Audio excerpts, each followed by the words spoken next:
प्रतिदिन ट्रॉली चक सह चलुछि महिला पाद आउ निजर परिवार पाई संघर्ष करुछंती एई महिला निजे नहारी एबे अन्य मानंक पाई साजिछंती उदाहरण। जगतसिंहपुर जिला काठसिंहपुर ग्रामर लिंगराज सिंह स्त्री सुप्रिया सिंह एबे भड़ारे रहुचंती तालचेर पौर परिषदर 15 नंबर वार्ड निकट आईटीआई छकठारे। सकाळु 1 किलोमीटर निज ट्रॉली रे जाई दहीबरा आलुदम व्यवसाय रे लागि पड़ती। दीर्घ 18 वर्ष हेबो परिवार पाई एई संघर्षपूर्ण यात्रा आरंभ करुछंती श्रीमती सिंह। आज को 18 वर्ष हेबो तालचेर हाट तोटारे एक ठेलारे निजर दहीबरा आलुदम व्यापार करी निजर परिवार प्रतिपोषण करुछंती। पूर्वरु एक दुर्घटना रे स्वामी लिंगराज सिंह को गोड़ भांगिबा सह मुंडरे गभीर आघात लागिथिला। आउ सेई दिन ठारो परिवार समस्त बोझ पड़िथिला सुप्रिया सिंह को उपरे। आउ ता परठू निजे एक टली किनी सेथिरे आरंभ करि देइथिले दही बरा आलुदम रो व्यापार। आउ एबे सेथिरु जहा बाहरुची तेल लुणर संसार चली जाउछि। दुकान जो आम हजबैंड देह खराब है पड़ी गोड़ आ मुंड फ्रैक्चर हो गला से घरे बसिले सेठू मु धीरे धीरे छोट छुआ भी थिले सब से मते चलिया को असुविधा है मु निजे हेटू बाहरली बाहर को दहीबरा बेपार आरंभ कलु। मो हजबैंड कहले हजबैंड मते प्रेरणा देले तू जा मु तो पछरे अच्छी किछि डरियार नहीं।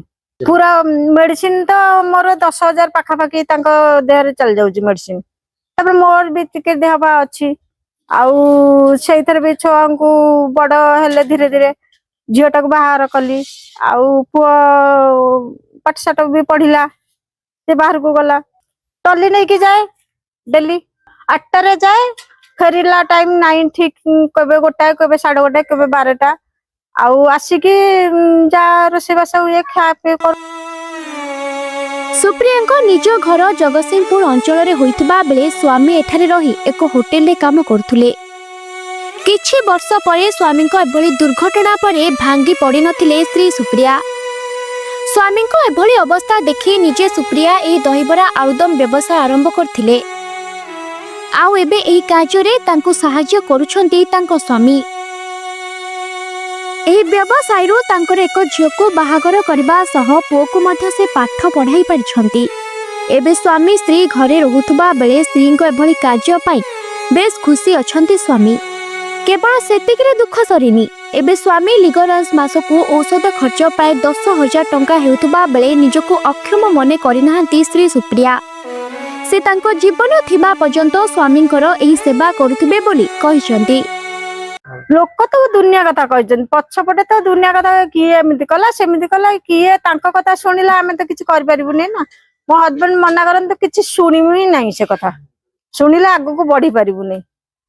18 वर्ष हो गलानी सर परिवार चली सुरखुर कई अज्ञा तो कई घर ना आम बुढ़ा बुढ़ी 2 जन चलचु जी पार्चु से चली जाऊँ आम। सर खुशी तो बहुत लगुच सर मो पाई से घर गोड़ करके बाहर गले लेडीज जने स्त्री लोक केबे सर घर असुविधा न पड़े से केबे भी घर गोड़ करके बाहर को जीवा इच्छा प्रकाश करते ना। सर आज किसी घर असुविधा सब से बढ़िबारु से गोड़ काढ़ी बाहर को जाइछंती मु सर से जो व्यापार कर चलाउछंती मते मु सर बहुत खुशी अच्छी बहुत निजको भी गर्वित अनुभव करूँ।